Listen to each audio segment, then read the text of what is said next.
കൊണ്ടൊന്നും പറയാതെ മൂശത്തെ കരുവെള്ളം കോപിച്ച രാജ്ഞ നൽകി. അത് കേട്ടെഴുന്നേറ്റ് ദൂരത്തു മാറിനെ അവനെ അവളൊന്നു ചുണ്ടിക്കൂട്ടി. പഴവയലിങ്ങളെ കാണാതെ സൂത്രത്തി പകുതിനൊറ്റയ്ക്ക് കാറ്റുതേണ്ടു. അതു കാണാൻ മൂവരി ചൂരപരനായി കതിമോഹമേറെ കടന്നു പോയോ. ദുരമുത്തമരുടെ തൊടയിലെ തുലിയന്നി കരുള്ളോനുരിയനുരുരിയിലെ കണ്ടോ. ഇത് വിധം നിത്യമാ വാഴച്ചു വത്തില പുതിയ സമാജം നടന്നു വന്നു.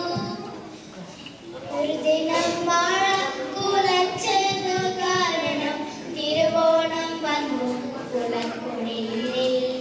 കലയിക്കാൻ പോയില്ല പിന്നീടൊരിക്കലും കരുവല്ലോ നീലിയോടത്തു കൊണ്ടോ. കരുവല്ലോ നീലിതൻ പ്രാണനായ മാദേവൻ കരിവതും കേളനെ പ്രീതനാക്കി.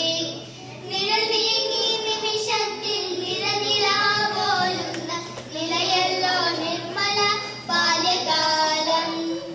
അരുമക്കീടാകൾ തന്നാനന്ദം കാക്കയ്യ അഴകിക്കു ചിത്തം നിറഞ്ഞുപോയി.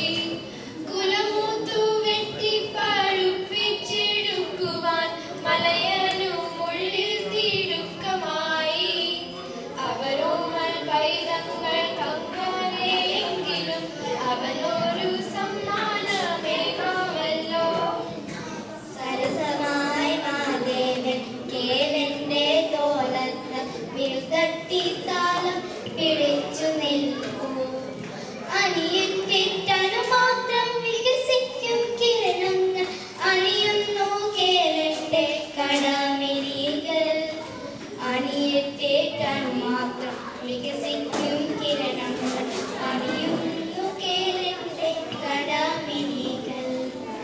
ഇത് വന്നു മൂടുന്നു മലയന്റെ കൺമുൻപിൽ വിടരുന്നു കാലുകൾ എന്തു ചെയ്യും. കുതിരുന്നു മുന്നിലാത്തി വിളവും കുതിരയിൽ ചതിവീശും വിഷവായു തിരയടിപ്പു. അഴുകിയ മാടത്തിലെ കാലടിച്ചടി ചെല്ലുകയാണിതിനെന്തു ബന്ധം. കുലവെട്ടി മോഹിച്ചു മോഹിച്ചു ലാലിച്ച കുതുകത്തിൻ പച്ച കഴുത്തു വെട്ടി. കുലവെട്ടി ശൈശവോല്ലാസകബോധത്തിൽ കുളിരോളി പൂവൽ കഴുത്തു വെട്ടി. തെരുതേരെ കൈകൊട്ടി തുള്ളിക്കളിക്കുന്ന പരമസന്തുഷ്ടരായ കൺമണികൾ.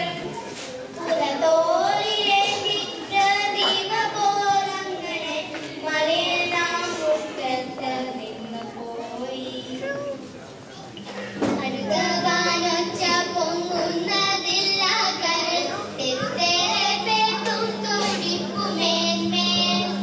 ഒരുവിധം കർക്കനം ഞെക്കി ഞെരുക്കിയ കുറയക്ഷരങ്ങൾ തേരിപ്പു കാട്ടിൽ. കരയാതെ മക്കളെ കൽപ്പിച്ചു തമ്പിരാൻ ഒരു വാഴ വേറെ ഞാൻ കൊണ്ടുപോട്ടെ. മലയ